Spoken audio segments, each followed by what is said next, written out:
So here we are at Sandy Lane Farm.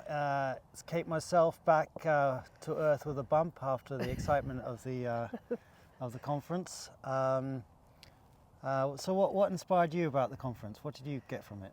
I thought it was absolutely amazing. It was my first visit. I felt incredibly lucky to be around so many inspirational people. Yeah. There was so much to see, there was so much diversity, and it was very inclusive.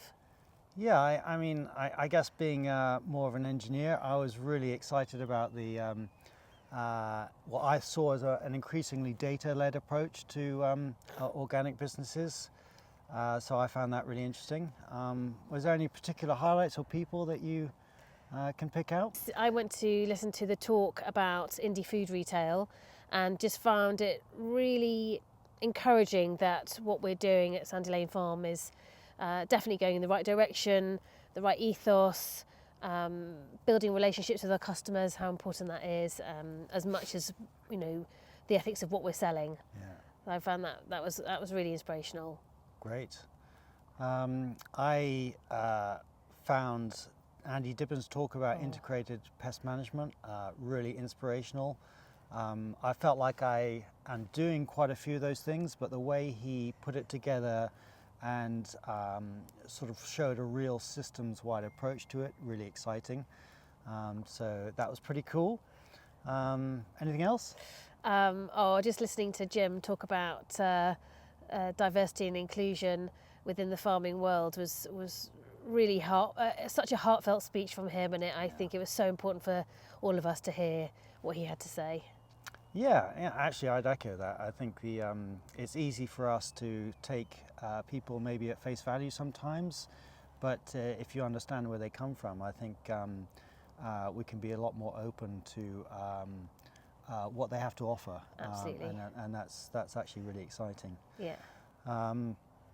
So I was part of 3 sessions, and well, we both were really. It was pretty exciting. We had a school dinner at St Ebbs Primary school with the Soil Association. So the Soil Association invited us along, and for me to be a panellist, which was really good fun. But we are part of the Ox Farm to Fork project, run or set up by Good Food Oxfordshire, that sends or allows us to reach a local procurement space or public procurement space in Oxford. So that's why we went along, and we provided some veg. Yep. And there's lots of really interesting people there from public procurement, particularly for schools and putting schools into food into school meals. Really interesting. Very interesting, because we really know very little about that. Yeah, and the challenges are so huge. They're huge. Yeah, absolutely. And really, there's a lot of people really trying to make that happen. There are people who want children to be able to eat decent food. I know. They're really out there, and they're really fighting an important cause. Who would have thought it, eh? The next thing that I did was a session on scaling up the market garden. There was 3 of us. It was Rita. a Pitney farm, Rita, myself at Sandy Lane Farm, and Hamish.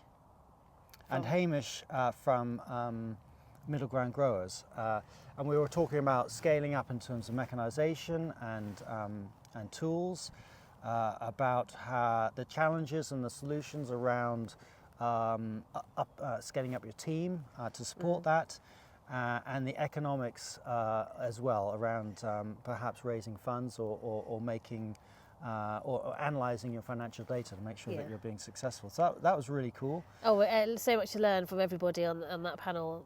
Rita and Hamish were absolutely brilliant and articulate, talking about what they do and sharing information. It was all very collaborative, which was very encouraging as well. Yeah, and I think, like I said before, I really warm to that data-led approach.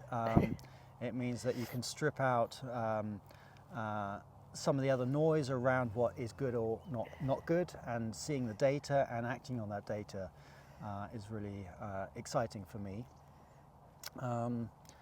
And then the 3rd session was around veg boxes. That was myself and Steve from Growing Good.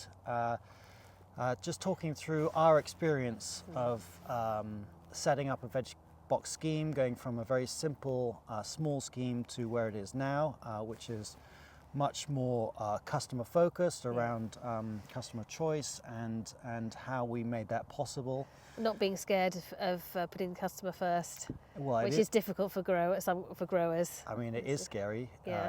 It was scary and probably still is scary for Yeah, me. we try our best. But I think it was really exciting. That was an hour and a half of real excitement in the room, I felt, in terms of how a small farm like us, Yeah, who are very busy, doing lots of diverse things. doing lots of stuff and struggling to make ends meet, how we can change to be actually look pretty Sustainable as a business. yeah, but look pretty professional to the outside world. You know, getting closer.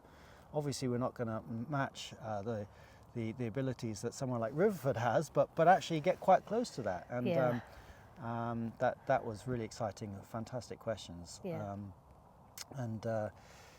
Just really good. Yeah. We've got to digest it all now Yes. and get on with some farming. Get on with some farming, but also hopefully some of those sessions will be online that we missed. Yes, that we can watch. I know the rest of the team went to some that were exciting. Yeah. And I hope that we can start putting some of that into practice. Absolutely, yeah. And maybe report back on it next year's conference. Who knows? Roll on 2026. Cool. All right.